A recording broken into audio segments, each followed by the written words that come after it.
I stared at my phone for a long time before calling Lila's family home. Her mother answered with a gentle voice. "You've thought it through. The bank card, feel free to use it. Thank you for taking care of Lila all this time." Then she paused briefly and changed the subject. "You're a smart young man. Use the money to start a small business. You'll be okay." The message was clear. If you were more than just a delivery guy, I might have let you marry my daughter. But life doesn't work on what ifs. I quietly replied, "Okay." I looked around the room, thinking about what to take with me.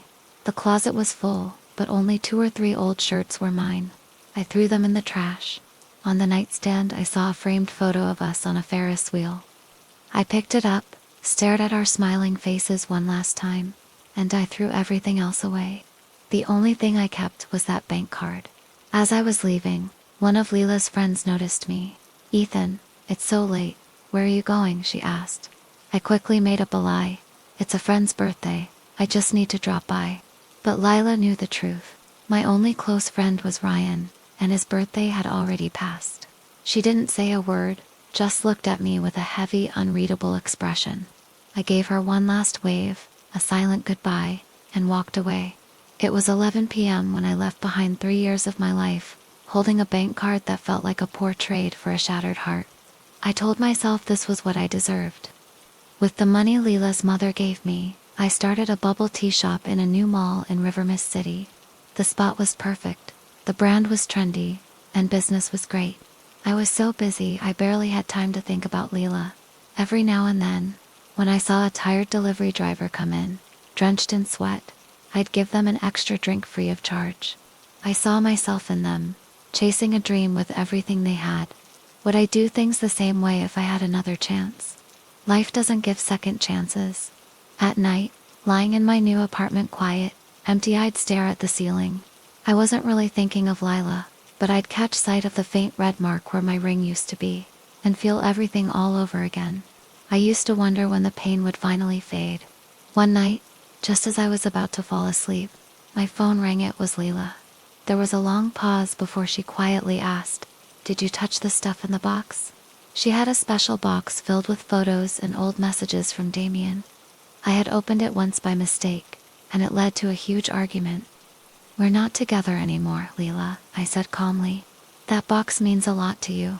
I didn't touch it. She paused again, sounding unsure. Then she asked, "Did you throw away our photo, the one by the bed?" "Yeah," I said honestly. It was going to happen eventually. The line went silent, and I hung up. I couldn't sleep after that. I stepped out onto the balcony, thinking about how love doesn't always bring happiness. I had given everything to her, so why wasn't I happy? Eventually, I understood. To truly love someone else, you have to love yourself first. I had spent my whole life trying to please others, but now it was time to take care of myself. That night, I used my card to buy my own apartment. Between fixing up the place and running my shop, I was too busy to worry about who loved me. For the first time, I was living for me, and I felt a kind of freedom I'd never felt before. One day, I ran into Lila again near the entrance of my new apartment building. She was with her friends, and they nudged her, teasing Lila, "Go get Ethan back." Our friendship was clearly over. "He's way better than Damien," someone nearby commented. It had been over a year since I'd seen her, but Lila still looked just as stunning. I noticed them before they noticed me. I thought about quickly slipping into a coffee shop to avoid them, but one of my employees ran up to me looking concerned. "Ethan," she said, worry in her voice, but her eyes kept flicking past me toward Lila. The moment gave me an odd sense of déjà vu. Back when Lila was in her second year of college, she had fallen for another guy who reminded her of Damien. She started acting differently, and when I finally confronted her, she admitted she was physically drawn to him. I was heartbroken. Still, I told her it was okay and stepped aside. I was so naive. She used to skip meals to save money for gifts for him, and I, foolishly, transferred all my savings to help her. Not long after that, she came to my place, just like now, pushed by her friends. She looked so broken that I forgave her without her saying anything. I had been a willing fool. "Don't mind them," I said to my employee. "What's going on?" He told me he had some family issues and needed time off. Of course, I said, relieved to have an excuse to look away. Take all the time you need. As he left, I realized Lila was now standing right behind me. Ethan, she said softly, her voice trembling. Her friend stood behind her, nudging her, saying things like, Lila, be nice, say sorry. There was a time when hearing her apologize would have meant the world to me. But now, I didn't need it anymore. She looked back at them, clearly annoyed, then turned to me and asked, so, when are you coming back? Like I was just being dramatic and needed time to cool down. She never believed she'd done anything wrong. But I had finally understood everything her family's money had set me up for a life I couldn't have imagined on my own. In a strange way, I wasn't losing anything. I'm not coming back, I said calmly. She looked at me, muttered oh, and started to walk away. As she did, her friends asked her if I had forgiven her. She snapped back, there's no reconciliation and I'm not marrying him. Why should I marry someone I don't even like, just because he helped me? I only ever saw him as a friend. Hearing that, something inside me broke. 3 years of my life reduced to a favor she was thankful for. I walked up to her, and before I could stop myself, I slapped her. The sound echoed in the quiet street. This, I said, my voice trembling with anger, and your mom's bank card where even. Those 3 years, I was blind to love someone so heartless. And that marriage you're so scared of, don't worry, I don't want it anymore. I'm the one ending it. Everyone turned to look. My only regret was not walking away from Lila sooner. She ended up with Damien, and their pictures were everywhere on her social media, 3 updates a day, all smiles and happy moments. It was impossible to ignore. I used to ask her to post a photo of us, but she always said she wanted to keep our relationship private. I guess when you're with someone you truly care about, you want the world to know. We saw each other again at our high school reunion. I didn't even want to go, but my friend Ryan dragged me along. Lila and Damien walked in hand, looking like the perfect couple. I just squeezed Ryan's hand to keep him calm. Seeing them didn't hurt like it used to. Later that night, as I helped a very drunk Ryan out of the restaurant, Damien approached me. You're still the same, Ethan, he said with a smirk. Always thinking about everyone else, never yourself. He stepped closer and added, to be honest, if Lila was still poor, I wouldn't be with her. That's the difference between us. I don't let love ruin me. I just nodded. I realized how naive I had been back then. Then something made me ask, so if Lila didn't have her rich background, you wouldn't be with her? He didn't even pause. Of course not. Just then, we heard the sound of glass shattering. Lila had overheard everything. She stood there, eyes blazing. But then, as she looked at Damien, her anger slowly faded into something else, something I couldn't quite read.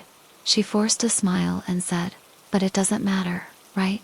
I'm just the long-lost daughter of a rich family.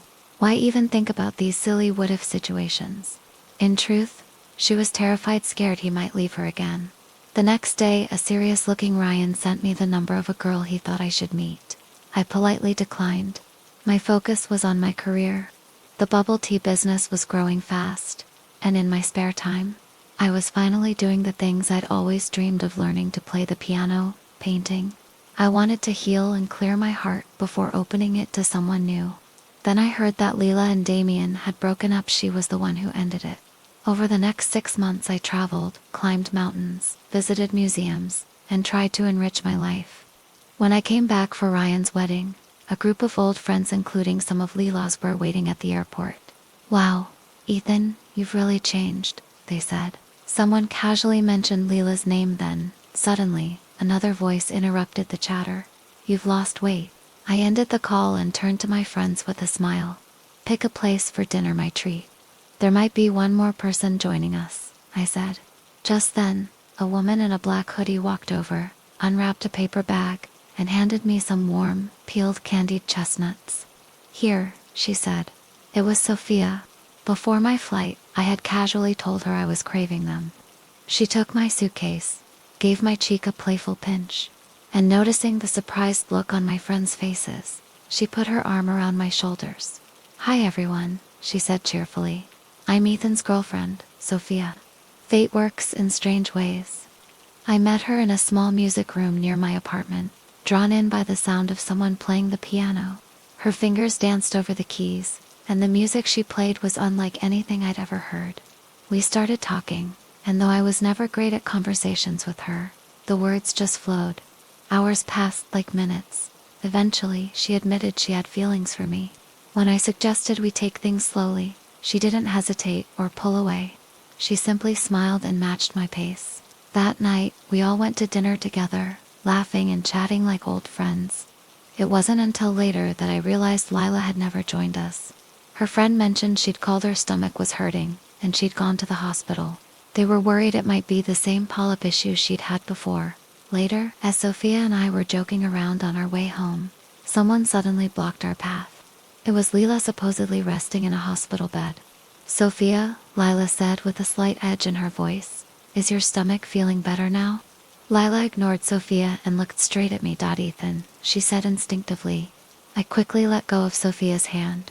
"It's been a while," I muttered.